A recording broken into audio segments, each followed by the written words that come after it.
Brother, I'm going run a wild Hulk Hogan. If all I get's a moment, I'll make sure it's an explosion. Cause lately I've been seeing stars, trying to kick out on this jaw cord. But it's no holds barred, middle fingers like I'm Stone Cold. What is up, everybody? We are back with another episode of the Slap and Meat Wrestling Podcast. I'm WeTooDeep. That's DJ Wavy D. He's dressed for the occasion today. How's everything going? It's going good. I'm just, I got my podcast going on with you on one screen, and my other screen, I'm like halfway through my fantasy draft for football. We got a good team right now, looking to finish off strong. And by the end of the show, I'll probably let you guys know what my team name is going to be. Right now, the league is like SpongeBob theme for team names, so I'm gonna try to see if I can combine SpongeBob with one of my players. Have a fancy name. All right, but while you're thinking of great names there, we got to get cooking. We haven't done one of these in a little bit, like an actual let's get cooking. So we're gonna jump on to that. We're gonna pick right back up where we sort of left off with it, where we did TNA, we did AEW. Now we're gonna do NXT. 5 men, 5 women. If we were starting a promotion that we would pick, we'll start with the men category. Who would be your first one you would pick? All right. My first overall pick when the NXT starting my own promotion draft, I am taking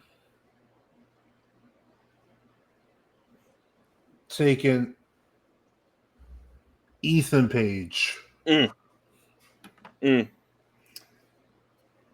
Ethan Page. Yeah. Ethan Page, I think, would be my number one. If I had free reign of that whole roster, Ethan Page would be the first one I would ask for. Yes, because you need a great heel to make your faces better. You're like, we're seeing right now with Cody. You know what I'm saying? People are saying his run is a little boring right now because of his lack of heels to go against.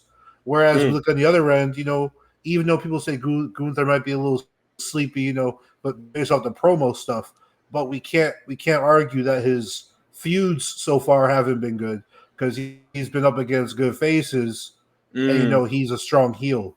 So when you compare kind of the two reigns, Cody's selling merch because he's Cody and he's the face of the company, but from a story perspective, I think Gunther kind of has had a more interesting story. Going from King of the Ring to SummerSlam and so on and so forth. Right. Absolutely. So since we're in agreement there with Ethan, strong, probably, let's just be honest, potentially the best heel in WWE right now.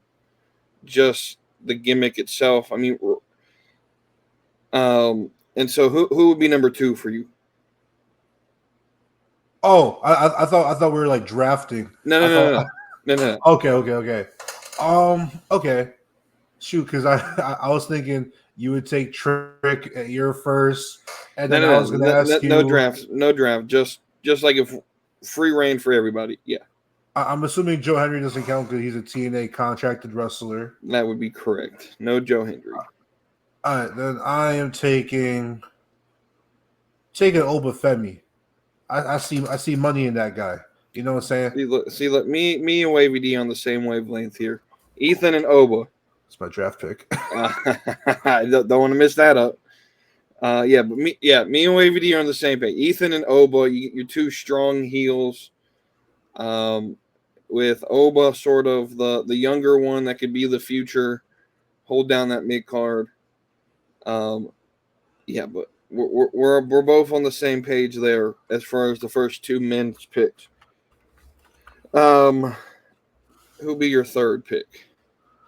Gotta go Trick Willie. Okay. Trick Willie, he has the connection with the fans. The reason I didn't take him first or second is because even though he has that great connection with the fans, his in-ring work, while it has gotten better, he's still a little bit limited as far as his offense. You know what I'm saying? he's a pretty decent striker. He's athletic, but I want to see him work more on his grapple game.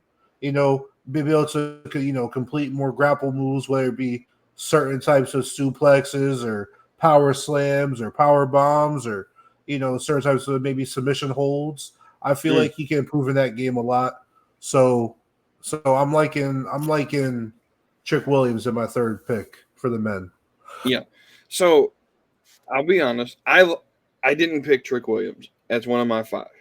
I like Trick Williams. I just don't necessarily think he would fit in what I would envision as my roster that I already look at. He won't be the top baby face if we go back to, because I think I picked Joe Hendry from TNA. So, like, if this was an actual roster, like, he's not the top guy. And so, for me, I'm picking I'm also looking at age a little bit. Trick Williams he's 30. He's still got 10, 15 years in him. But I'm looking at someone a little bit more bouncy. Javon Evans. He's bouncy. Javon Evans would be my guy that I would put in there to, he's younger. He's a little bit more athletic in the ring, can do a little bit more of the crazy. Like, if I'm starting a promotion, I'm assuming that I'm feeding the IWC, not us casual fans, starting like an indie promotion. So I would want that guy who could do some of the flips and stuff like that. So Javon Evans, I think, checks that box for me. Me personally, I think Javon Evans, he misses my board by a few picks, just because and he's very young. He's still working on his craft, but I feel like he's a little bit too bouncy to the point where sometimes I'm watching his offense, I'm watching his matches, I feel like I see him jump off the second rope doing a springboard so many times that leads into so many different spots. But I feel like repeatedly he's like in like an arm lock or a headlock, and then he goes to the ropes, kind of does like a little bounce off, and there's an arm drag after that. I feel like I'm seeing a lot of repetitive offense out of Javon Evans. I do like his backstage character work. He gives me shades of a R-Truth mixed with Santino, as far as I feel like I could throw him in any backstage segment and he'll get laughs and the crowd will love him. Promo work, I haven't seen too much actual like in-ring face-to-face promo stuff. From what I've seen during his I think when he was feuding with Shane Sean Spears, right? He was feuding with Sean Spears for a little bit. And I saw a little bit of promo work with that. It seemed like, pretty good beginner stuff. I don't know if talking is going to be his strongest suit, especially the way, if I'm booking similar to WWE, the way they kind of do their promos. I don't know if Javon will soar that much or spread his wings, given that they kind of cut down like the slang and they cut down the certain speech patterns. So, but if I'm booking him, I'll let him be free to do his thing. But it's still the early move set doesn't have enough of variety. So that's why he kind of missed my list a little bit. I can understand that. It does get a little bit repetitive. It is something he'll have to work on with the WWE style, is that it's not a spot fest. When he ran, he's from North Carolina, so I saw a couple of his indie matches, and indie shows run a lot different than WWE.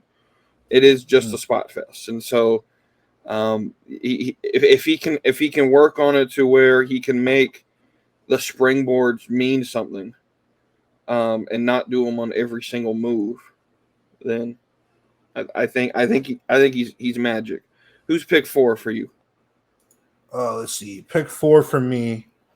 So to counter your pick with Javon Evans, someone who is, I would say, a shade less bouncy, but he's far more superior in the ring as far as his striking and his grappling. You want to try to predict what I'm going to say? Is it Wesley? Wesley, baby. Yeah. My boy Wesley. Yeah. You know what I'm saying? He had a great match with Zach Wentz. We'll talk about that later. Yeah. Great guy. That's my pick right there. He just missed it, and then he missed it because I felt going with Javon and Oba and Ethan. Now that Wes is now a heel, I don't want 3 heels out of this group. Well, I don't want 3 singles heels because my next pick is a heel tag team. It's Gallus. Okay.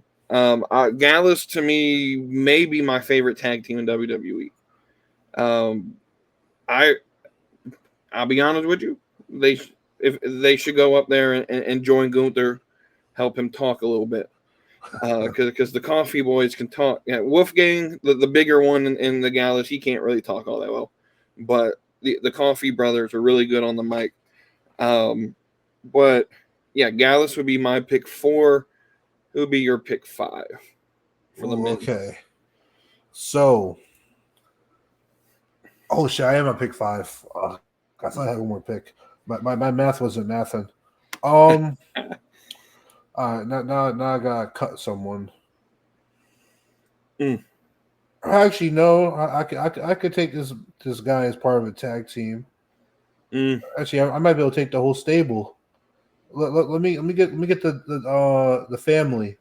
You know, the family, yeah. Yes. Let me get the Don. And that's a bonus pick because Miss Rizzo technically can be part of your women's roster. I don't want her. She didn't make my cut over there, but I can have her with this. So I do like the Don because he great promo guy, great story guy, great vignettes, backstage segment. He can go in the ring. We just saw him with Obafemi this past weekend. He can go. He's a guy who can be put in the main title picture and be a credible threat, and he can also hold the mid-card title and make that relevant. So I kind of see him almost like Miz in his prime, right? Where Miz was like top of the mid-card, and then he could flirt with that title picture and be a credible threat whenever you kind of need it and put him in there. So yeah, so I like Don. So yeah, I like the family, but I picked 4. It's another team on the roster for the value. That way, I didn't have to waste a woman's pick for this woman. I got Chase U. Oh, I thought you were gonna say the Get Out the Mud group. Nah, we'll talk about Miss Parker here in a minute. But no, Thea Hale, I don't think is worth by herself at the moment. There's just way too many women that I would pick in front of her. So grouping her in with Chase U, you know, we got Andre Chase, who's my veteran on the roster, 20-year vet in this business. You got Riley Osborne and Duke Hudson, which is fantastic. You know, each either by themselves or as a tag team. When you had Thea Hale, and Rich Holland did my job for me and went ahead and left the group, so I ain't got to remove him from it because no one really wanted him there in the first place. But so yeah, that's the 5 men. Let's move over to the women's division. This one was tough for me. Like I had my first 3, but finalizing the final 2 spots got real difficult because this roster is deep. So who's number 1 for you? Number 1 gotta be Roxanne Perez. She's proven herself as both a face and a heel. She proved that her wrestling style, she can go with bigger wrestlers and wrestlers more her size. You know, Lola Vice is, more of a bigger wrestler as far as compared to her. She wrestled a great, not an amazing match, but she wrestled a good match. And then this past Sunday, again, with Jay Parker or something like that, who's still pretty new to wrestling, she had a bang over match with her. And Roxanne has a history of good matches. And she's a face of NXT. She might be, honestly, the GOAT of NXT women's wrestling. Considering all the matches she's won and all her accomplishments. I think it's a short list of 2-time women's champions. Isn't Charlotte the only other 2-time NXT women's champion, or Mandy Rose? Shayna did it. Shayna had it twice. See, there's a short list of the women's Yeah. 2-time, and she's up there. So I don't know. think, I don't know if she beats Asuka though, because Asuka had that like 600-day reign. Oh yeah, true. Oh, I mean, I guess if we're gonna take it away from Black and Gold, because Roxanne kind of entered after Black and Gold, right? Right. Yeah. All right, so we'll say the current iteration of NXT, she's definitely the women's GOAT. And she's definitely, I think, can make a top 5 or top 10 list of all time NXT women. So, 100% agree with everything you just said. However, she's not in my top 5. I don't pick Roxanne in this draft. I'm not a Roxanne fan. I'll be a Roxanne hater to if there's a Roxanne hater. If she has 0 haters, I'm dead. That's kind of what I'm saying here. Wow, I'm surprised that you're not a big fan of Roxanne. She reminds me a lot of Sasha Banks in terms of just like the size and the lack. Like I don't know her facial reactions as her face gimmick. I like. I'm not a big fan of her as a heel. She's decent at it. I just don't necessarily. It's not believable to me. I think a lot of it happened because Booker T is like her big supporter, and he tends to be the heel commentator. So it was always awkward for him cheering for the face when she was a face. I tend to like Roxanne's heel promos. Her promo, it's just like the facial reactions when she's walking backstage. Like you can tell that it's not natural for her. It's like 101 textbook 101. Like yeah. My first pick, y'all got to see this coming. Come on, it's Sol Ruka. Okay. It's Sol Ruka. There's no other woman on that roster that fits in this spot for me. Y'all gonna see the type of women's division I'm building here in a minute. Who's pick 2 for you? Yeah, I gotta say Sol Ruka. I think Sol Ruka, I need a face to go against my heel, and I'm very high on Roxanne. It's just but yeah, Sol Ruka, I'm definitely high on her too. I've seen more of Roxanne over the years, and I feel like she's been ready to be called up for the past 2 years. But Sol Ruka, she's right behind her. I think Roxanne has purposely told them she doesn't want to get called up. Unless she has a story. Right. Like her story now is like, I'm the face of NXT. I'm not leaving. I'm never getting rid of this title type thing. I think like one of her promos leading out of Stand and Deliver was more of, along the lines of, I've held down this division while other people dreamed of being on Raw or SmackDown. I dreamed on being on NXT, which is really stupid of a promo to begin with. Like, why are you dreaming on being in the minor leagues? But I kind of understand what she was trying to say. But my pick 2, Kalani Jordan. We're getting athletic up in here. We don't want none of them. We don't want none of them indie darlings. No, I'm kidding. We'll get some of them here in a minute. But Kalani Jordan, just fantastic talent. We got 2 gymnasts up in here who've worked against each other. Who's pick 3 for you? Before I get to Kalani, there's a woman I gotta take before her. Okay. There might be a couple women I gotta take before her. Kalani might be my first. She might be my first off the board. Like she might be my first miss. Oof. But I gotta take Jada Parker. Okay. Yeah. Pick 3 for me is Miss Parker. Yeah. We gotta sit here and talk about. She's the future of the women's division. Like when Charlotte and all of them are gone, Miss Parker gonna be there to fill that vacuum. And yeah, perfection. I don't need the other 2. I like the other 2 and out the mud. But Jada don't need to be there. Especially since they don't really do much anymore. They have potential too. They're very athletic. They do. Yeah. They have potential. Who's pick 4 for you? Since we both took Miss Parker there. With my 4th pick, I know you're not as high on her, and you don't see her as a individual pick, but I see company lifer.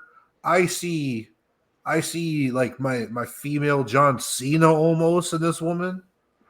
I see Thea Hale as someone I want to start my promotion with. Homegirl's still like what 19, 20 years old. Yeah.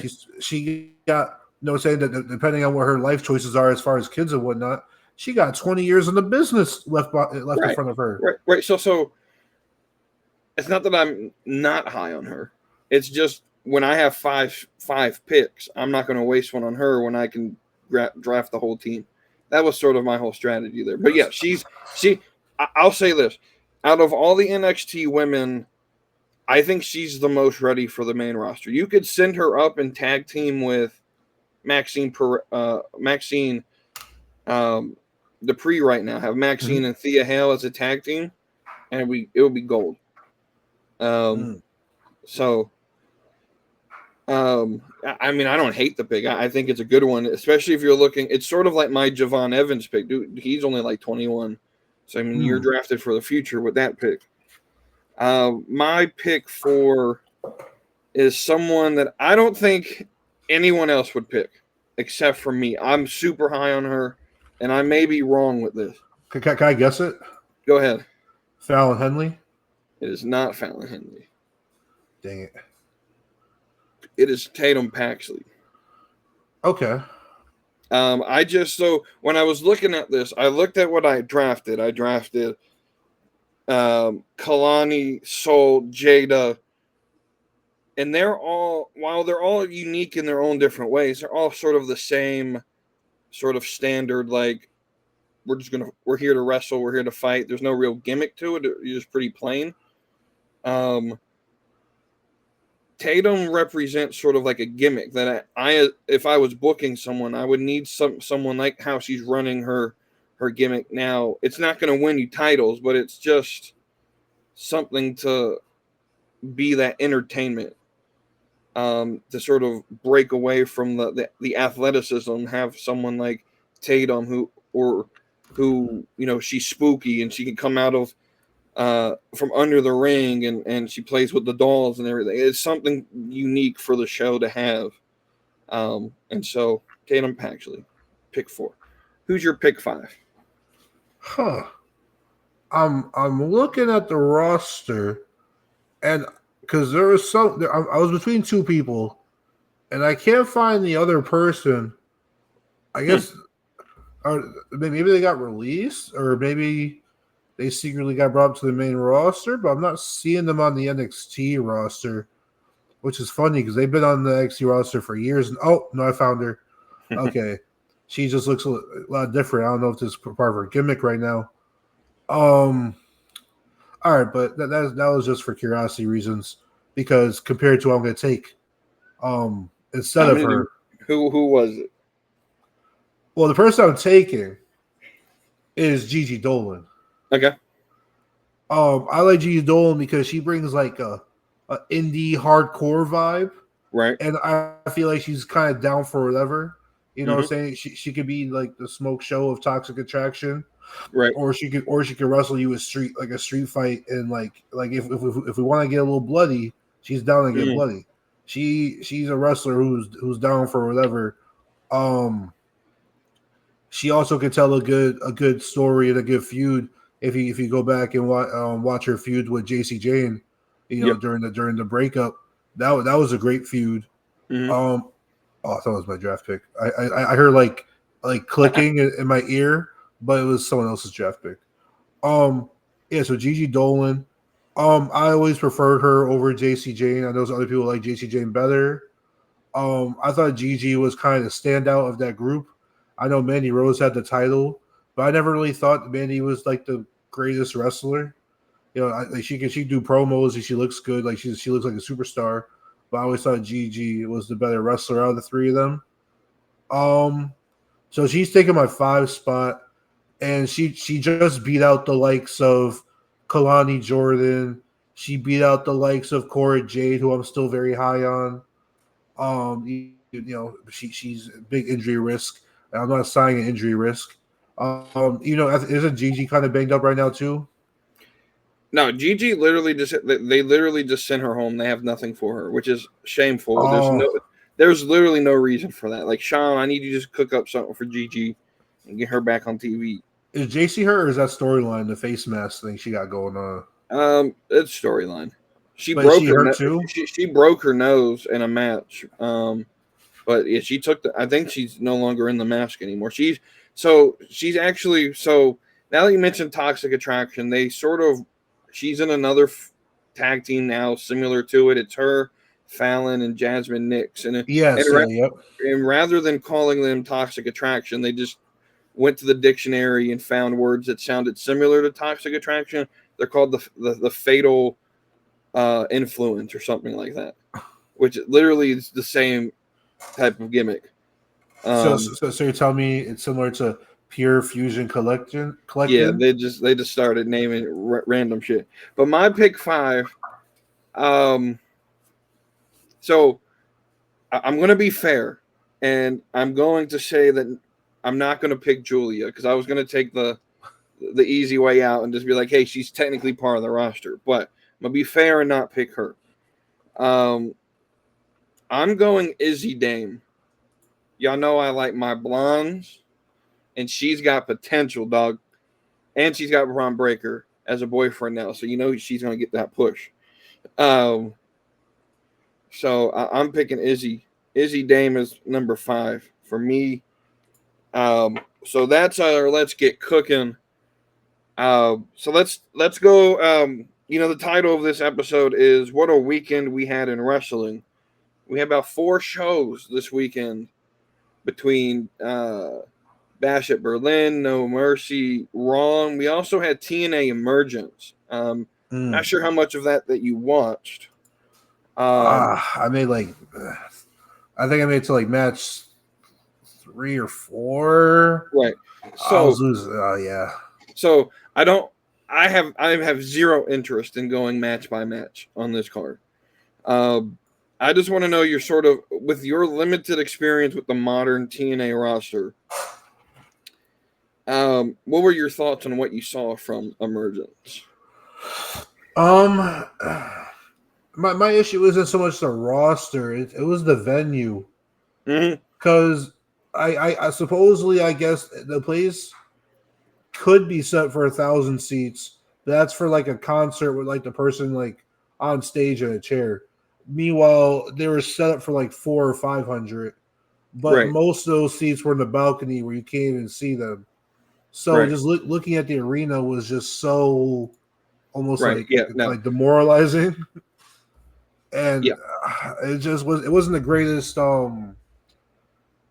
thing to see on TV. Sorry, I was making a quick draft pick. All right, I'm good now. I take Jake Elliott from my Philly team. You know what I'm saying? That's my boy. Now I'm back in focus. Yeah. So when I was watching Emergence, I bought the little $10 subscription for the month. You know what I'm saying? So I can watch Emergence.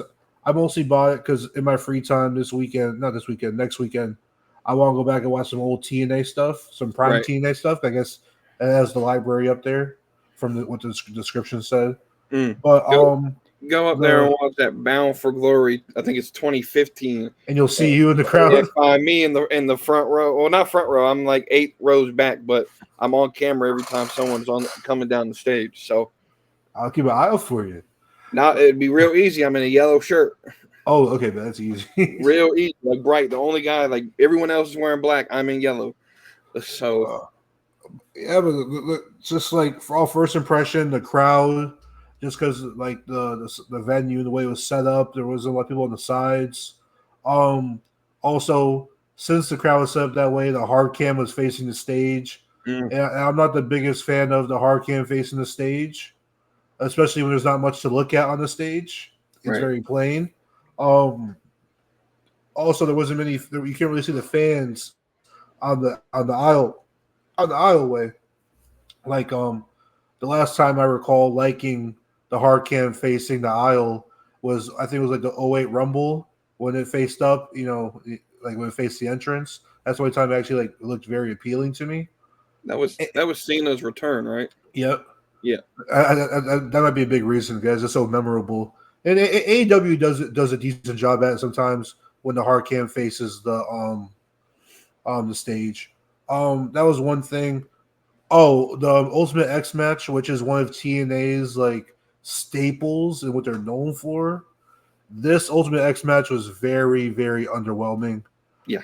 It lasted like all of like maybe 13 minutes. I can recall only seeing like two decent high spots.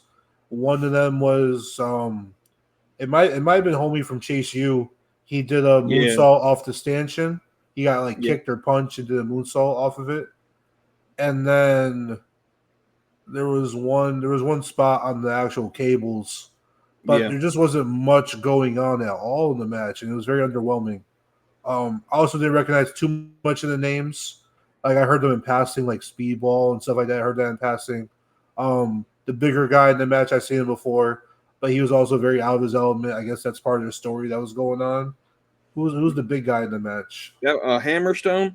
I have zero idea why the fuck they put him in this match. It makes no sense to me. Oh, I know it was part of the story, like how Matt Hardy tried to be a cruiserweight. No. This dude has no purpose being in the X division at all. Yeah, so that was very out of place. Yeah, when his music played, I'm like, what the fuck is this? Yeah, I mean, so I watched the whole show and it was decent. I'll say that the venue, I get it, but I get you're not going to sell. TNA is not selling out, 6,000 seat arenas. I get it, especially for Emergence, right? But you got to at least put an effort with the production to make it feel like it's full. It just felt empty. And the crowd, that Louisville crowd sucked. It sucked. They were quiet. It's part of I'll be honest, it's part of the reason why they're coming down here about an hour from me to do some TV tapings at the end of the month. And the prices are decent, but it's like an indie show. It's like 4 rows deep and then balcony seats. And there's probably gonna be like 500 people there. And I just don't got time for that. I don't know. It's hard to buy into how the wrestling, the stories are fine. It's just real hard to get into it when there's 500 people in the arena and they're sitting there, not even participating in the show. Yeah, like the Steve Macklin and Eric Young match that was a second on the main card. Yeah, that match was a very slow paced match, and also when you have a dead crowd for like 90% of the match, that match like really dragged on, and I find myself kind of looking at my phone a little bit more and more. The other match, I don't know if you didn't watch the main event, then I don't know. I'm not a big fan of these 60-minute Iron Man matches. These things drag on, and it was a good match. Alexander and Nemeth are good opponents. It just felt super long, and again, it's a production thing. When WWE does Iron Man matches, they have the score on the TV. You could see who's up, 2 pins or whatever. TNA maybe had a graphic every time a pin happened, but they removed it from the screen. So I was watching Nerdy D's live stream of SmackDown, which was shorter than this match, by the way. This match started before Nerdy D went live and ended after Nerdy D ended his live stream. And his live stream went like a full 45 minutes. So I was watching that and then sort of halfway paying attention to the Iron Man match and had no idea what the score was, had no idea who was winning until the final pin was made. And I'm like, yeah, y'all got to do better than this. Like, you had a really solid opportunity with this NXT partnership to maybe garner, especially with SmackDown being pre-taped and not a lot of people tuning into it. You had a lot of opportunity to get people interested in your show, and I just feel like they missed. I feel like it was booked to the people who watch it, and it missed on that potential growth opportunity. Yeah, I made it to maybe a minute into the 8-man tag team match. Okay. So the second to last match. The women's 6-person tag team match was pretty good. It had high energy. The girls were doing their thing, but there was an injury that happened during Yeah, the I think course of she the got match hurt. that Yeah, it threw off the pace of the match. So I can't really blame the wrestlers for that, but that took me out the match a little bit because the injury and it threw everything off, and it kind of breaks the illusion. So that was very unfortunate. Also, Jordan Grace, who's like your women's champion, who's a big draw, she's like relegated to a 6-person tag team match. right. With not much going on there. I would like to see Jordan Grace in like a championship match. If I'm like a person who has like a small eye on the product, but kind of tunes in every occasionally when they hear a little buzz going on. I would love to see Jordan Grace, who's arguably your second, third biggest name in the company. I would like to see her in a predominant match. Right. The TNA World Tag Team Championship between the ABC gang or club or whatever you want to call them, versus First Class. They threw Casey Navarro in this group because Rich Swann has some legal issues. Mm-hmm. So that's kind of like a last minute decision. The tag team match itself was pretty good. AJ Francis did his best to be entertaining. KC had some good offense. ABC was it was good. I did find myself kind of looking at my phone again or looking over to see what SmackDown was doing. Right. Because I think around this time. Oh no, the reason I left the 8-man tag team match was because first of all, it seemed just like a group of faces facing the big heel team. I saw that Mike Santana when they were doing the promo packages. Mike Santana seemed to have like a big kind of grudge against them, and he was kind of mainly involved. But I felt like Joe Hendry and the Hardys were kind of thrown It into was it. kind of random, yeah. And so I tuned out and watched the Nia Jax versus Mia Yim street fight, which I liked a lot. Right. So that's where I tuned out. Yeah. I mean, mostly TNA's problem is production right now. They just don't have the budget or the ability to put on like a big time, and all it really takes is just a little bit. I feel like a little bit of effort. Like I get it, you're selling 1,000 seats and that's it, but make it feel full. Even if you have to like put wrestlers in the crowd as fans. I mean, pay them 50. Move the seats around, like right. If you can go to arenas where you can make it look better. Don't just settle for so and so arena. I'm sure they could maybe went like a city or two over and found a better arena. You know what I'm saying? Right. Yeah. I think it's just a little bit of effort there. So the next show after that was Bash at Berlin. I've already sort of given my thoughts immediately after. You can go and check those out if you haven't yet. So what were your initial thoughts on Bash at Berlin? The match quality was good. Actually, the match that I need to go back and watch, but was very underwhelming in the moment was the mixed gender tag team match. Mm-hmm. I feel like that story is like kind of going into it. I was like, yeah, mixed gender tag team match. It's gonna be awesome. And then I was kind of thinking, I'd rather just see these guys go in 2 singles matches. Right. Like I'd rather see Damien versus Dom and Rhea versus Liv. I know it's kind of like a step to get there, but I feel like maybe threw Finn in there instead of Dom, but I don't know. I just feel like the mixed gender tag team match could have either happened somewhere else or maybe the different part of the card. I just recall dozing off during that match, and I guess maybe it started off a little too slow more than I wanted it to be. Mm-hmm. I really liked the Randy and Gunther match. I felt like that match went on pretty good. I kind of I went on a limb and try to say Randy would kind of get that match by long term storytelling, but that didn't happen.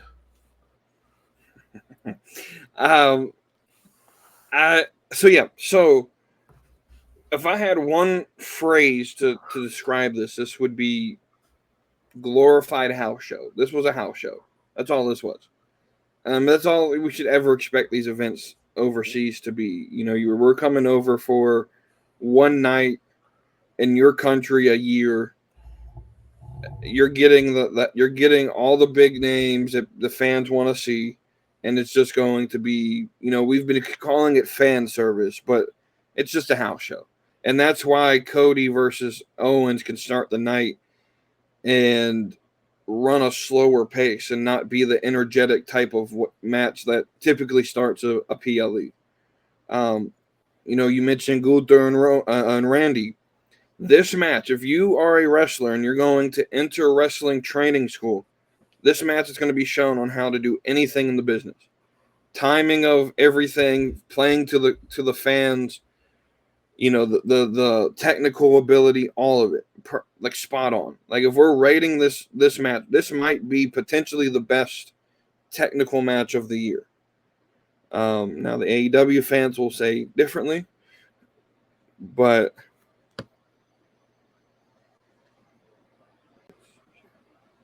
there we go. Okay, we're back. There we go. Didn't realize we even lost you. On my screen, I lost you, and then I was like, okay. That's weird. Yes, as I was saying, like Randy versus Gunther. You know, if you're looking into a match that, how do you do professional wrestling? Look at that match. It's the timing, the pacing, the playing to the crowd, the technical ability. It's match of the year candidate for me. Was it like a big moment, like WrestleMania style moment? No.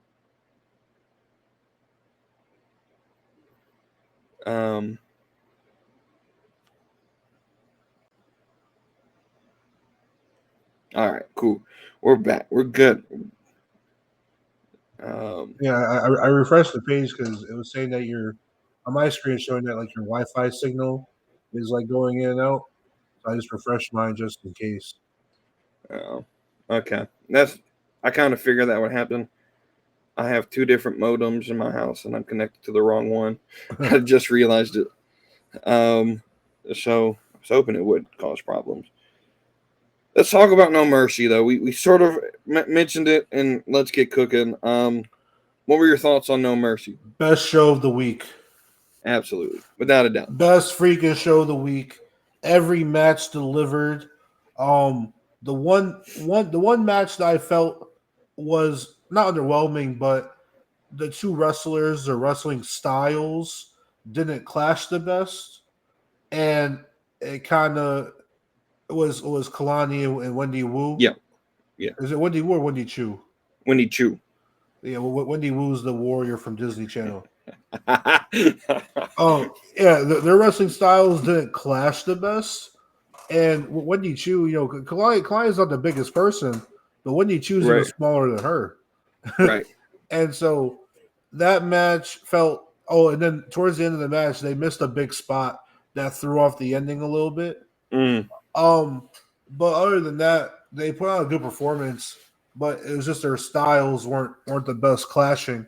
The men's tag team match, I felt, had one or two too many false finishes. I feel like they could have ended that match a false finish one or two sooner. You know, I felt like it was too many near falls in that match. Like, you know, one or two too many near falls. The women's world title match delivered. You know what I'm saying? Shout out to Roxanne and Jada Parker. I always want to call her Bianca Parker, but Jada Parker. Let's see. The men's world title match delivered. The North American title match was good between Obafemi and Don. It wasn't Oba's best match from what I recall, but you know the Don, he's an established star. He got a lot of offense in, but it wasn't like Sammy Braun too much offense. Right. And had a good ending. And then I like the Wesley and Zach Wentz match a lot. Maybe more than some people. just because I do like their story going into it, and I like this heel turn from Wes. I want to see him expand his chops because I already know he's a really good baby face. I definitely want to see his heel run, and the two of them Absolutely. had amazing chemistry, and they put Yeah. on a good match. And I like how they were able to think on the fly and overcame the announce table botch. You know, the announce table kind of fell apart prematurely, and they adjusted almost seamlessly, and they got it done. It was a great match. Yeah, no, and that they can spill over to TNA. We potentially even see it at Bound for Glory for the X Division title. I think that the big reason why they gave it to Zach Wentz at Emergence was so that on Sunday night, 2 nights later, it could show up on No Mercy. But yeah, I mean, they were even Zach Wentz and Trey Miguel were actually in a match tonight. I haven't watched NXT yet, but I know they were in a number 1 contenders tag team match for the titles. And so I think we could potentially see something where Bound for Glory is the week before Halloween Havoc. So I think we might get a little bit of like match 2 and 3 in that feud. At those shows, with Bound for Glory being like the biggest event for TNA of the year. So I think there's a lot of. I think I'm gonna say that was probably my favorite match of the night. I think it worked the best. It felt personal because it was, the story is personal.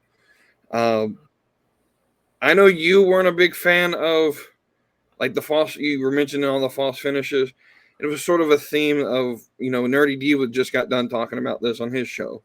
If you go back and watch his live stream from earlier today, he was talking about, false finishes, and his was more in, Cody Rhodes, yeah.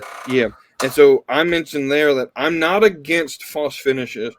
I just don't like how AEW uses them, where every single match has 30 of them.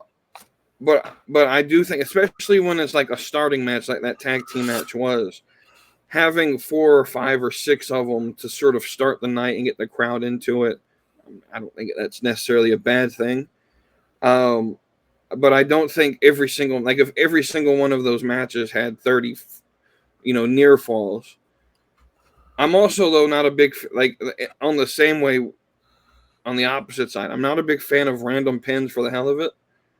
Like, I understand the idea of you just want to have them waste energy, and that's typically how wrestling fans try to justify it. But, like, if I'm just starting the match and I hit you with, like, a normal kick, why the fuck are you pinning them? And so that's sort of my mindset on it. Like, false finishes after a finisher move is fine. But when I just hit you with a normal punch, I'm not going to pin you. I'm just going to continue to try to beat you up. Like, I feel like that's logical. But yeah, I definitely think No Mercy was the best show of the weekend. And of course we get Julia showing up, which I was surprised it was her. I thought it was going to be Stephanie Vakir. I think they did Julia first because she's been waiting a little bit. She's been waiting longer. Well, I kind of assumed that they would just send Julia straight to Damage Control with Dakota Kai getting hurt to take on the stud line. But I don't know if maybe that ruins Julia, because not many people know who she is on the main roster. Whereas now I want to go ahead and just bring this up, because there's going to be certain AEW fans, namely James on Thursday, who complains about, oh, she didn't get no pop. I don't know what the hell you were listening to, but she got a pop. And I think WWE's been doing this, like turning down the crowd volume. Because of, I think a lot of it is just they don't want to catch all the holy shit chants anymore. So they've been turning down the volume. But they did it at Bash at Berlin, and so it may not have been as loud on TV, but she definitely got a pop. People cared that she was there. I also think a lot of people expected it, with the way they did the cliffhanger with Jada Parker on the last Tuesday's episode, where she smacked the fuck out of Roxanne Perez. Yeah. And then she was, she was like, "Oh, you can get some too." And then that's where the show ended, and everyone kind of expected it to be Julia. So I think a lot of people knew it was coming. I'm gonna tell you right now, Julia. Y'all know I'm not a big fan of Asian women. Julia, she's number one in that category. She's a baddie. She's a baddie. Is she gonna make Wavy D's baddie list of the night in the future? Maybe she might win one of them awards eventually. Let's talk about Raw from last night. I know you missed the open. Did you go back and watch the open of last night's Raw? I didn't watch the promo itself yet, but I got the gist of it. How like Rhea got tangled in the ropes and then Liv attacked her. Kind of set Rhea with the bump knee. I didn't hear the words that were said during the promo though. I didn't get to that. To be honest with you, I don't even remember the words or anything said. To be honest, Nerdy D mentioned this in his post show, his Raw post show. That show was quite boring, unless you were in the Discord that we were in, and just shooting shit, making fun of it, because it was pretty mid. And so I think the big thing for me leaving that and was Maxine. I think Maxine's improved a lot over the last few months. And then just how uncreative Triple H can be at times. Just copy paste everything. And the disappointment of a lot of these segments getting Sammy versus Gunther again. Braun Strowman winning that triple threat match. Just a lot of it just straight disappointed me. I don't know. I ain't really got a lot to say about it. It was a pretty mid show for me. Yeah. Especially outside of the CM Punk and Drew McIntyre feud, because it was the show was a little lackluster. Yeah. Judgment Day didn't have as much of a presence as I like. Since the group is broken up, we're not getting as much like clubhouse backstage segments. We're kind of just getting like Damien and Rhea kind of thing. We're not getting as much from the Judgment Day group themselves anymore. Let's see. Oh, there was no Bronson Reed because he had COVID this week, so we missed out on Bronson Reed. They teased a surprise for a triple threat match. It ended up being Braun Strowman who won the match. I feel like that was a letdown. I feel like, because if you're saying that there's going to be a surprise entrant, but then we're in the show and Adam Pearce just decides to pick Braun like 30 minutes before the match. So, like, what was going to be the outcome if Braun, say, didn't show up to the show? Right. Didn't ask to be in the match? Who was going to be the surprise person that was advertised for this match?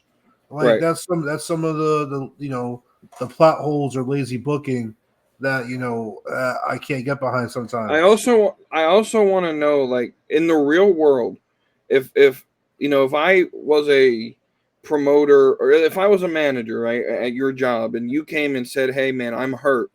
I'm medically unable to work, but I can do it. I promise you. I don't care what the doctor said. I can do it. I could be sued if I let you work." So like that, and I understand Triple H told us, and WWE's been doing this forever, not really caring about the small details. But that's like, I don't know, it was such a letdown for them, because typically what happens is if someone gets sick or whatever, typically what Adam Pearce usually does, or what WWE usually does, is they'll have that little video he was in, Bronson Reed can't go, and in his place we're going to put so-and-so. And instead of doing that, they said, "Well, tune in Monday, tune into Raw and find out who takes his spot," which leads me to believe, okay, we're going to get some sort of surprise. I was hoping Joe Hendry. Joe Hendry was, that would have been a big surprise. He doesn't have to win, but it would have been a big crowd, pop. and instead it's Bronson Reed, or excuse me, Braun Strowman, and who wasn't even supposed to be there that night? Who wasn't supposed to be there? Who's medically uncleared, and he shows up, says, "You know what? I think I know better. I'm walking like I got a dick shoved up my ass because my ribs hurt.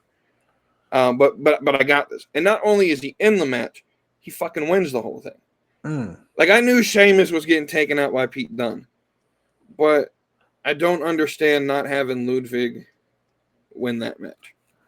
The only thing I can justify it is that Bronson Reed was supposed to win because they wanted a big guy in the match because everyone else is typically small. And so they just put another big guy there. But you could have literally called Omos and said, "Hey, get your ass to Denver," and you could be the big surprise. Yeah, exactly. You could be the big surprise or whatever, and then have him win and people flip shit. Just to have him. You could throw R-Truth in the match for all I care. Right. You know, it probably hurts still. Right. I mean, who knows? I feel like it not only made no sense, but it really lessened Bronson Reed. Like, this is the type of shit that, like, people try to, if this wasn't 2024, this was 1984. Bronson Reed's on that show, sick or not, because he's missing out on this push. Do you think there's a small chance that surprise could have been Odyssey Jones before whatever happened? It could have been. Would have been interesting, but wasn't it advertised for like a week or a couple, or like at least like it was like earlier in the week that like the surprise got announced or whatever? It was the same day. It was the same day yesterday, because Bronson Reed posted like early yesterday morning. He posted on Instagram that he had COVID, and that's when Adam Pearce announced that he was removed. And then there would be a surprise tune in. Yeah. But he didn't pick the surprise until 30 minutes before the match. Right. I mean, I don't know. It's just one of those things where, like, it just felt lazy. Anything else you got to say about Raw?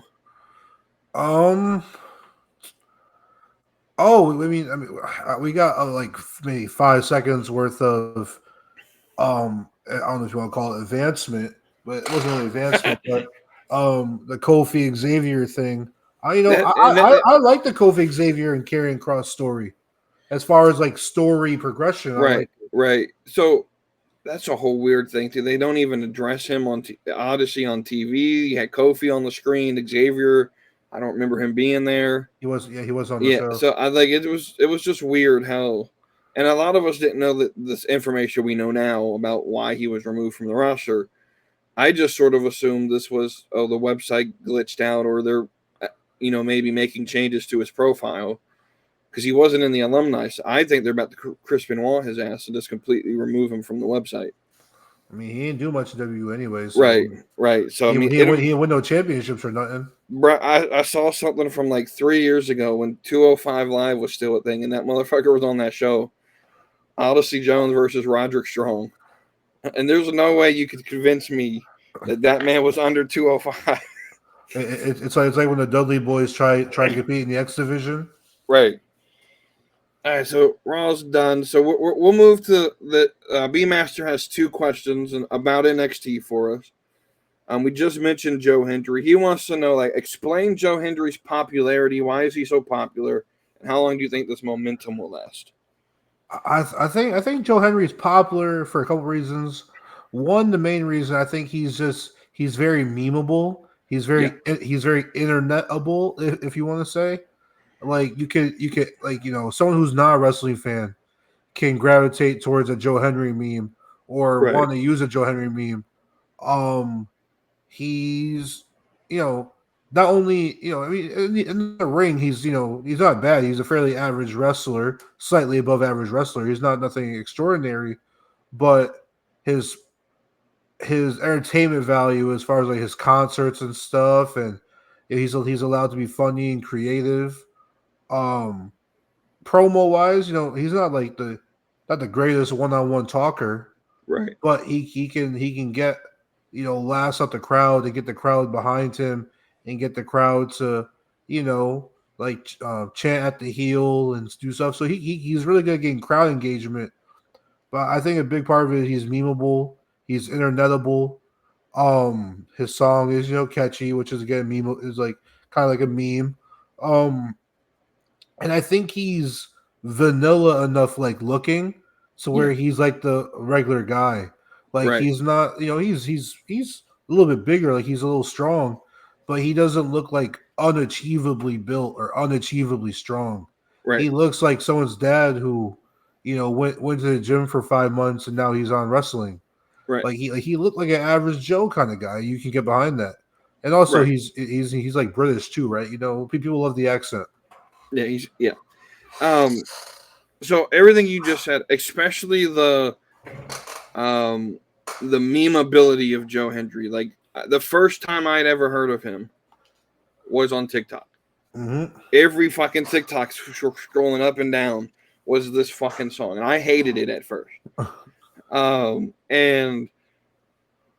But it's just something catchy about the song. It gets in your head. It's catchy. It is memeable, and that is, that's marketing 101 in today's generation. Is if you can make something, a lot of musicians are learning this now. If you can make a song that goes viral on TikTok, you may be a one-hit wonder, but that one song will pay the bills. Yep.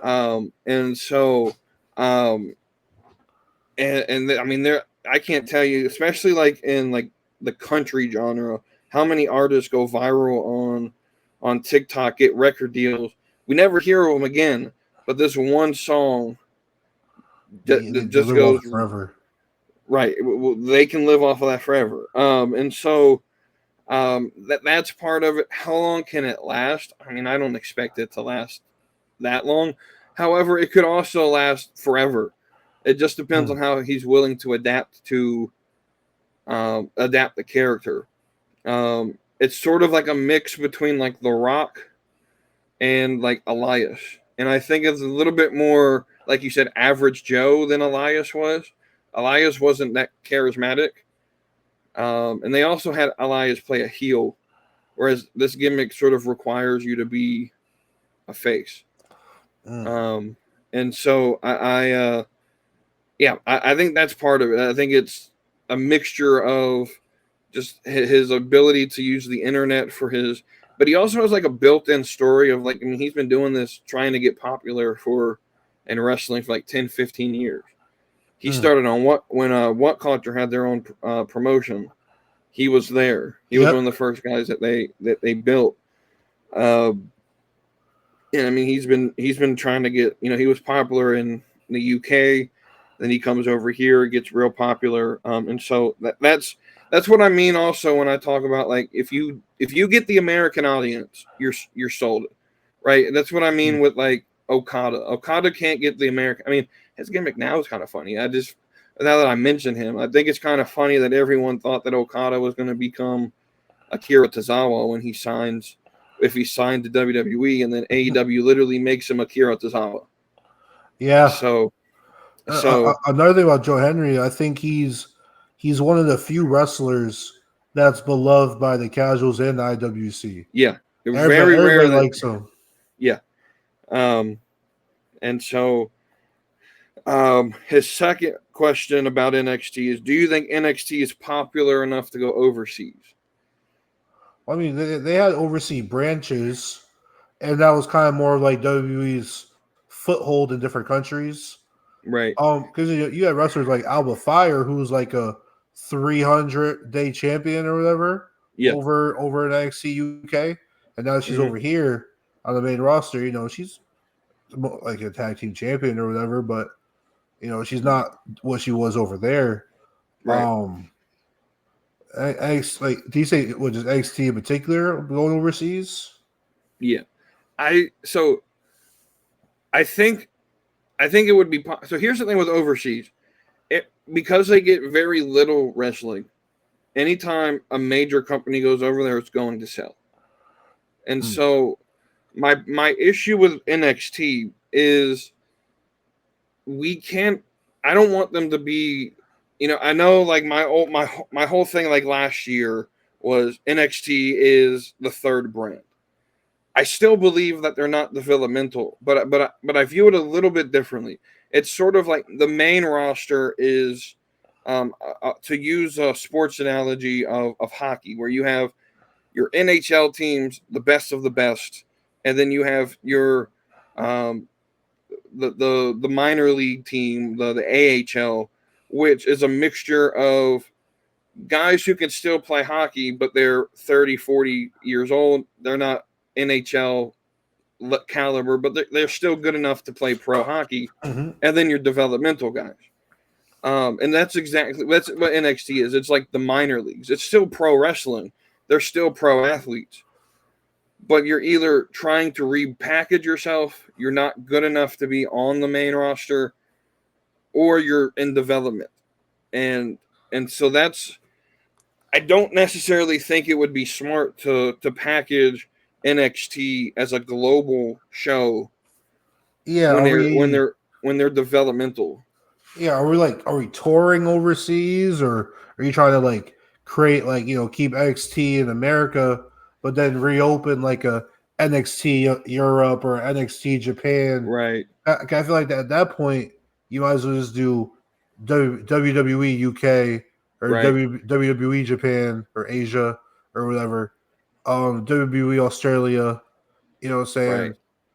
I mean, unless you want to keep it that, you know, WWE is this main roster of Raw and SmackDown. And then I guess you can do your NXTs of different countries, you know, and eventually you'll bring those, you know, NXT UK talents to the main roster, your NXT Japan wrestlers to the main roster. You know, I think that way. So my big thing is I feel NXT, what makes NXT unique is that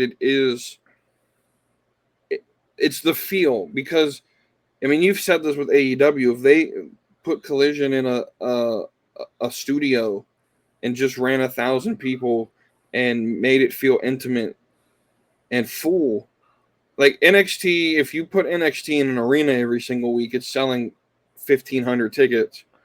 And, you know, like I'm real worried about the Chicago and St. Louis show to start with the CW. They'll sell out Chicago because CM Punk will be there. But, you know, if St. Louis doesn't sell and you rent out a hockey stadium and only fill half of it, that's really awkward for the brand, especially in the second night on the second show on the new network. So it's a big risk to what they're doing. I don't want, personally, NXT at the Performance Center, it makes it feel intimate. Like, especially with NXT, because it's the same people in the crowd in the same seats every single week. Like, I can look into the crowd and say, there's the kid with the orange hair. And, he was here 2 years ago. Look how much he's grown. Like, literally, this kid's been in the same seat for like 2 years straight. Yep. Or the bigger black dude, I can't think of his name. He's on Twitter, though. Yeah, who leads the chance. Right there, mid. Yeah. Yeah, the one that when Jada Parker got her ass smacked or whatever, like fainted and whatever and became a meme. That guy, like, bro, just like the crowd itself sort of has if own uniqueness, and like they almost feel like a character in and of itself. Yeah, like if you gave me like if you brought TNA and like it just, you know, bring them to like a rowdy high school gym, like almost like the Indies. You fill it with like 600 to 1,000 people in a rowdy gym. You know what I'm saying? And then you bring some nice cameras.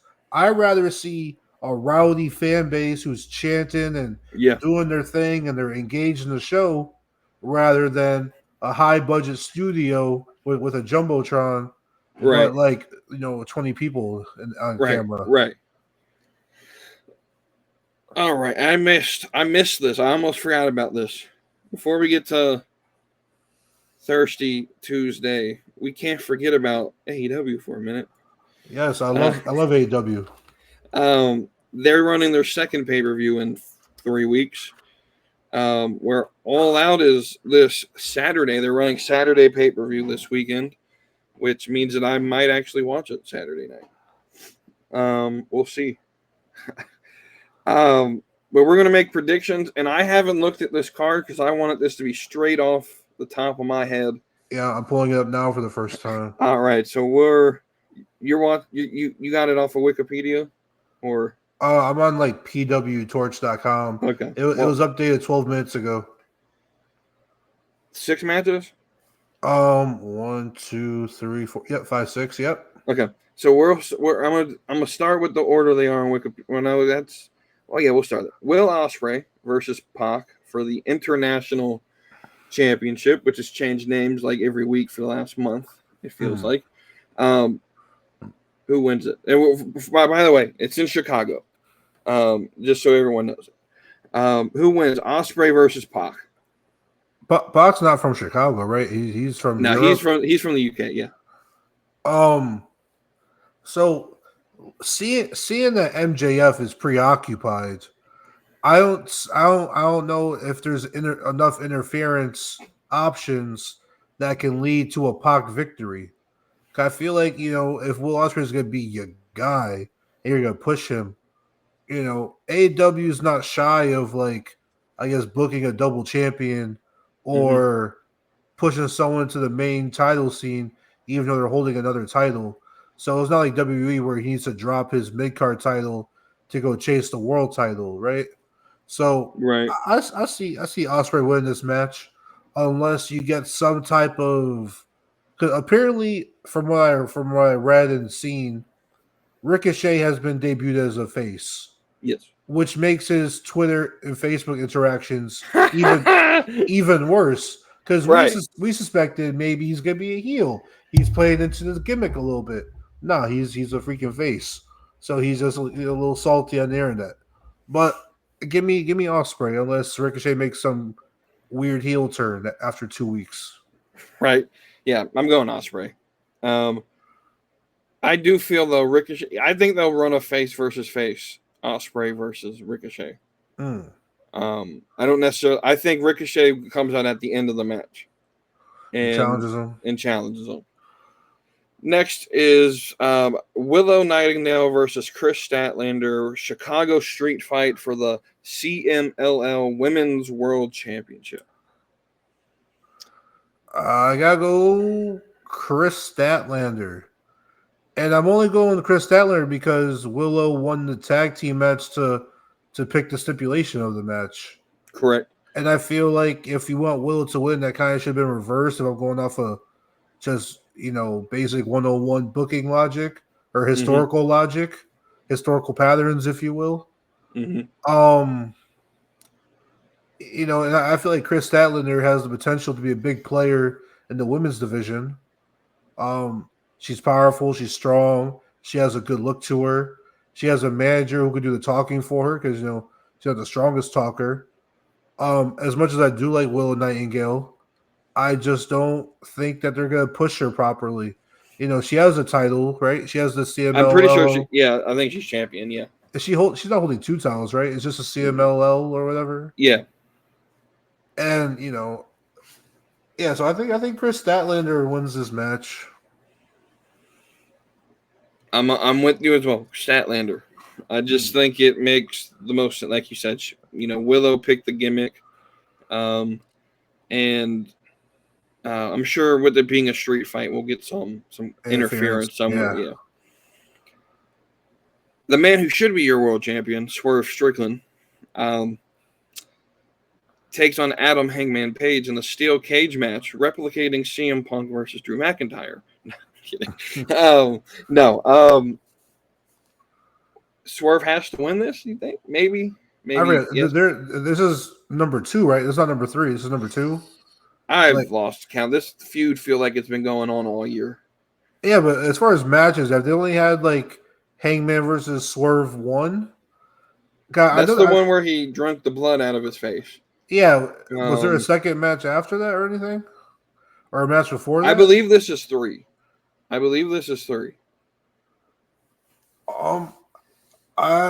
have to tune in on Thursday for James to give you the correct information. But give me Hangman Adam Page, just because I feel like Swerve just went on a decent title run. I think they might try to bring Hangman back into the title picture. You think with it being a steel cage, maybe is there some elite Young Bucks interference somewhere. There could be, especially when they from Blood and Guts, they had the whole like handcuffing thing. Yeah, Maybe they run that, bring that back. It also depends, are they doing an escape the cage win or you got pin or submit? right. You know, it's what I mean. I unpopular opinion, but I think steel cage matches should be win by pin or submission, I not agree. escape the cage. I agree. Because the whole point of the cage is to keep the heel from leaving, Right, so that you can pin or submit them or beat them up. right, But I'm just gonna beat you up so then I can leave the cage, so right. I can leave the match. I don't know, but yeah, give me Hangman because I think he is gonna be pushed back into the title picture. Okay. I'm going Swerve here. I think Swerve has to win this. I don't. I just feel. I don't know. I don't like how they've booked him all year. I just think that they put the title on him to say, "Hey, look, we made him champion," and then kept him in the mid card. I think this match should have been for the world title. Absolutely. There's no yeah, absolutely. And then we have MJF versus Daniel Garcia. I mean, if Tony's gonna live to his work, you remember back in January or December when he was promoting Daniel Garcia, and he came out like at the end of the show and he was like, "You guys love Daniel Garcia. Well, guess what? You're gonna be seeing a whole lot of Daniel Garcia, this, that, and the other." And there's reports that they're gonna push him to the moon. They haven't done jack shit with him. So, I mean, if you want to capitalize on this feud and get like a Garcia versus MJF part 2 or 3 or whatever, however many matches you want to advance the feud, you gotta have Garcia win, or he looks like a chump getting beat up by MJF, being put on the shelf for how many weeks, and then he returns just to lose to MJF. Right. I think you gotta put Garcia over here, especially if you want to live up to your. We're gonna push this guy. Yeah, MJF. I'm picking MJF. I think though I don't know. Daniel Garcia has been rumored that they just threw a lot of money at him to keep him. So I don't know. I'm picking MJF. That's just the top. My first instant reaction is MJF. Mercedes Moné versus Sheeta. I don't give a fuck for the TBS championship. I don't give a fuck about this match. Absolutely, this match. Hey, let me see what this girl looked like again. So the last time I saw Sheeta, she done about broke Sky Blue's ankle, trying to throw her out the ring. That's why Sky Blue has been on TV. This one, okay. You know, like, so like when it comes to the Japanese wrestlers, I gotta put a face to the name, right? Because isn't she a former AEW world champion? World champion, yep. Was she the first one or the second one? I don't think she wasn't the first, because that was Riho, and then I think Nyla Rose was the second, and then I think it was Sheeta after that. Yeah, I remember she was kind of important in early AEW. I mean, you know, Mercedes still got creative control, right? So yeah, right. She's not in this title ring. That don't work for me, brother. Especially after her and Charlotte exchanged titles how many times, how many years, how many matches? It was like 7 times in 1 year, something like that. I was there for one of them live here in Charlotte. Yeah, give me Monet. Yeah, Mercedes has to win after you basically ruin anything with Britt Baker by having her lose. Which Mercedes has to win. And then now this is going to be the main event, and I'm assuming Tony Khan's adding more matches tomorrow. Yeah, so we're predicting the 6 matches we know of now. I'm assuming he's adding 8 more tomorrow, because he loves to run these 14-match cards. Yeah, we're definitely getting Ricochet and the Lucha Bros versus insert tag team here. Yeah, it's Warlow and Top Flight. No, Warlow and Private Party versus Ricochet and the Lucha Bros. Book I it just right want to now. know, before we talk about this main event, why is Mariah May not in a match yet? Like, I don't know. I mean, the easy answer was she was just in a match 2 weeks ago, but so were half these wrestlers. sure, half of these motherfuckers. Like what's Jamie Hayter doing? My girl Jamie Hayter's back, and I ain't seen shit since her return at All In. But our main event here, where micro wrestling takes over AEW, and I stole that joke from Nerdy D, but Bryan Danielson and Jack Perry main eventing. Can y'all imagine? Man, Jungle Bitch in the main event in Chicago, where they absolutely fucking love him. For the world title, in a match where if Bryan Danielson loses, he has to retire. Now, James is going to pick Jack Perry to win this. I think that they're going to give Danielson a decent title run.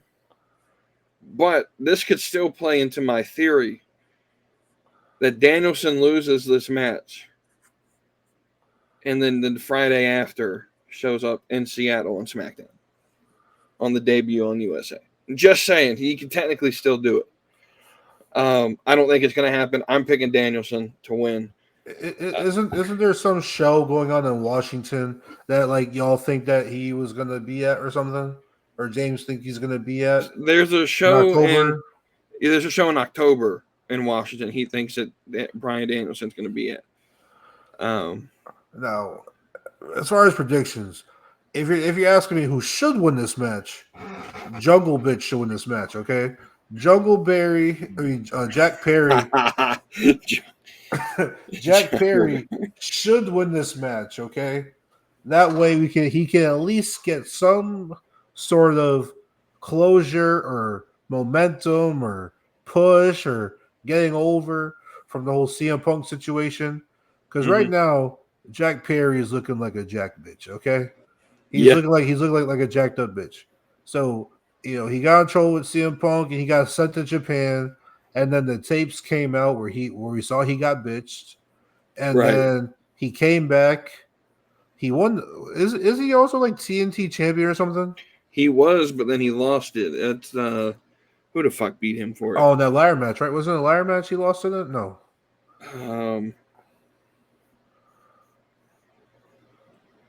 Because didn't he fight All In at All In? Let's double check. No, that's right. He did beat Darby. So yeah, he is TNT champion. Yeah, I was saying. So Jack Perry should win the title in Chicago to retire Daniel Bryan, to get booed on by the Chicago fans who are going to chant CM Punk at him. But maybe that's a scene that Tony Khan doesn't want. His world champion being crowned and the crowd chanting for CM Punk. So, as much as Jack Perry, from a booking standpoint, should win this match and go over, Bryan Danielson's winning this match. And we're going to get, Daniel Bryan or Bryan Danielson's last opponent is not going to be Jack Perry. All right. Who his last opponent is going to be, I don't know. Who's a worthy Daniel Bryan last opponent in AEW? I don't know. Unless you want him and Goldust to retire together, I don't know. But I think Daniel Bryan walks out, or Bryan Danielson walks out as champion, but he loses it probably maybe at that October show. Who knows? But he loses it somewhere because Daniel Bryan is going to return for WrestleMania in April. So he's going to face Cody Rhodes in April. We all know this, or I know this. I'm predicting it, so you should know this. Right. Cody Rhodes versus Daniel Bryan at WrestleMania. Yeah, give me Daniel Bryan, but it should be Jack Perry. All right, yeah, I'm picking Danielson. I do agree. Maybe you should definitely put that on Perry, just because of, like you said, it gives closure to that whole situation.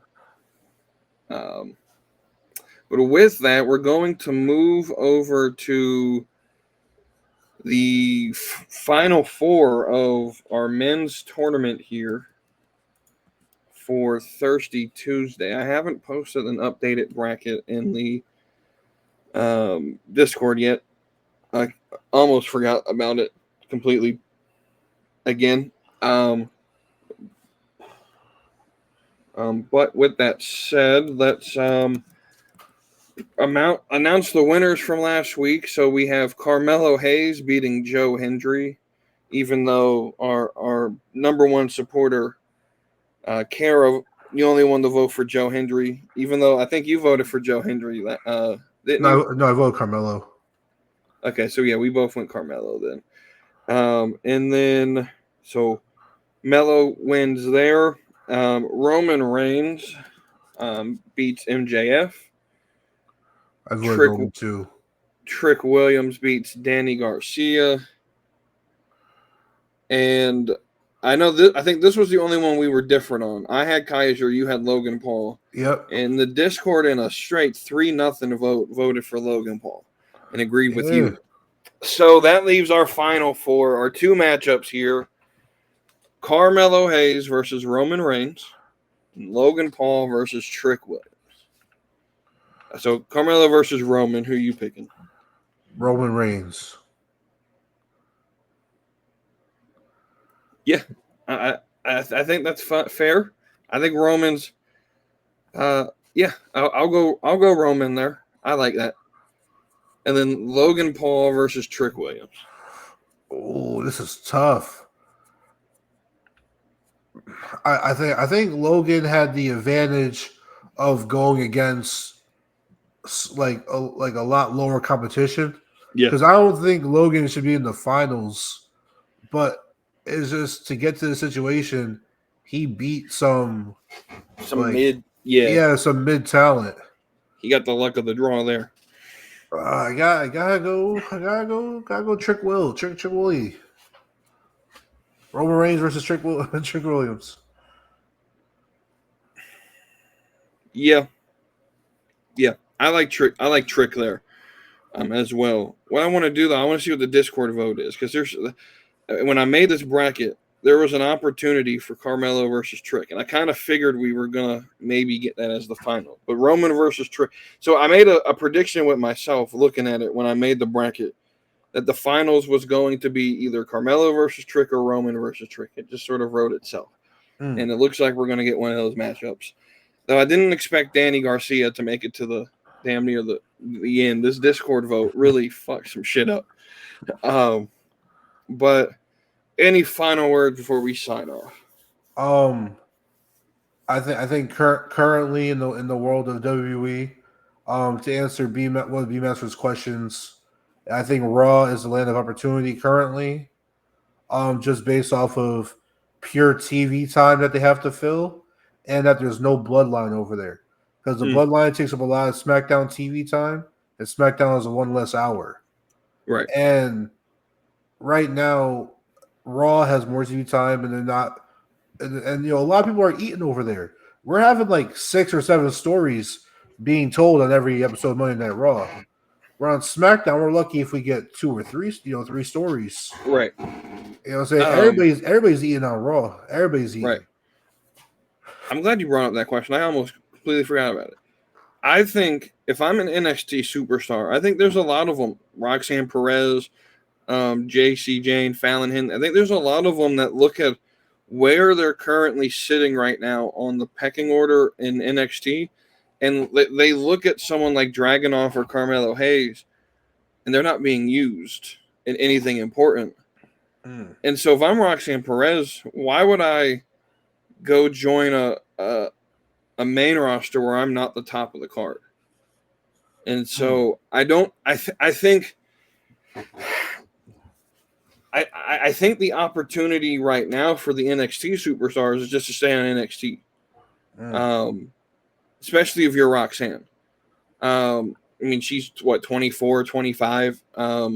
If the rumors are right, she's going to get the dream match against AJ Lee. Isn't Roxanne still like 21 or 22? She's young. Super young. I think she's only 21 or 22 still. Yeah, she's super young. And so I don't necessarily think there's any rush to get them up to the main roster, especially with how packed that roster is right now. I will say, if I was a female superstar, I'd rather go to SmackDown. But if I was a male superstar, I'd rather go to Raw. Yeah. Now that's until Charlotte comes back. Because once Charlotte comes back, she's eating all of SmackDown's TV time. But well, she's eating up the world title, but she's gonna need competitors or challengers. Yeah. But that's the thing is like the Raw or the women's division on the main roster is sort of missing the star power outside of Rhea right now. Bianca's not doing anything necessarily important. Charlotte and Becky aren't here. Raquel's unfortunately probably not coming back because of her skin issue. It's been doing a lot better. I saw on a few recently. Yeah, her skin's been looking real good. She said, and feeling good. That's good. So hopefully we get her back sooner rather than later. Yeah. And so I just at its weakest right now, the women's division on the main roster is still not enough room to call up all the what we can call veterans of NXT who feel like they've been there for 2 or 3 years. Like you said, Cora Jade, she's an injury risk. Nikita Lyons. How she has a job, I have no idea. Like I said this when I did my tier list on Nikita. She was fine when she got there because when she debuted, she was like the only one that was thick there. She coming back to a lot of competition in that category. Miss Parker. I do think there's I think there's wrestlers like Nikita where WWE sees ventures outside of wrestling for her. So she already is like a pop star. Like you can find her music on Apple Music. And so I think they're gonna try to use her for that and this other stuff, other ventures. Yeah, kind of like how Tiffany Stratton is gonna do a lot of stuff outside of WWE. That WWE is gonna want to keep that connection with her and use her name. So that was sort of a take Mike had, and I actually don't agree with that. I think she's in it for the long haul. I do. I understand like his take and like all her social media is the get ready with me. She's smart and how to build a following. That's TikTok. She's using the algorithm with those posts. And so I think this is like a dream of hers that sort of pressed on her by her parents. Her parents wanted her to be pro wrestler. And so I don't necessarily she'll get movie deals, absolutely. But in the same way that Drew McIntyre got a movie deal. None of us fucking knew about it until it sponsored his match. And he's showing up in a movie with Batista and it explains why he's been gone for forever. Before this current feud. There's definitely wrestlers like Tiffany where I don't know where her gimmick starts or ends. Like as far as her personality. Like, is she really like a Paris Hilton like influencer type, or is she more just like that's just like straight character and she's just good at it? I think it's a character. I think it's all she's a I don't know. We'll have to ask Ludwig how she is outside off the camera. But with that, any final words on anything else in the wrestling world? Not in the wrestling world, unless you got something. I gotta try to figure out my fantasy football name. Ooh, shit. Yeah. Why you come up with that? Speaking of outside opportunities, and Nikita being a pop star, this man Trick Williams done dropped a whole diss track on Pete. Fire. This thing is fire. And I didn't know Trick Willie could rap. But that was he had the whole damn roster in that music video.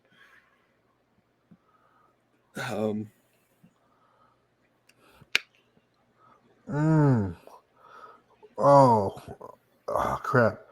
Okay. So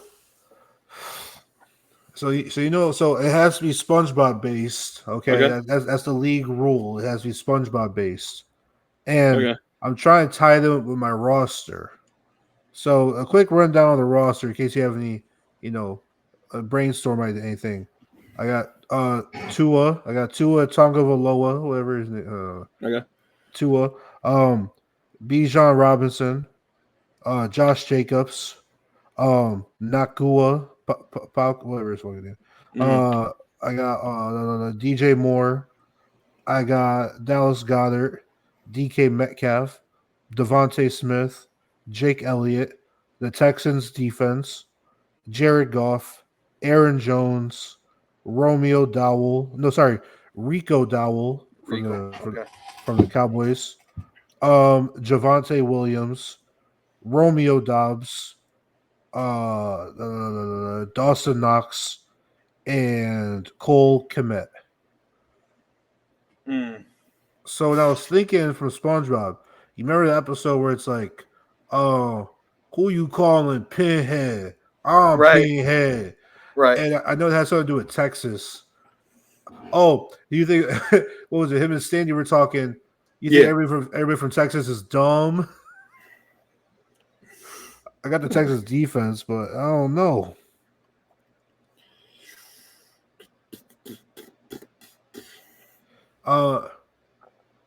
DK, my leg. My leg. DK, met leg. I don't know.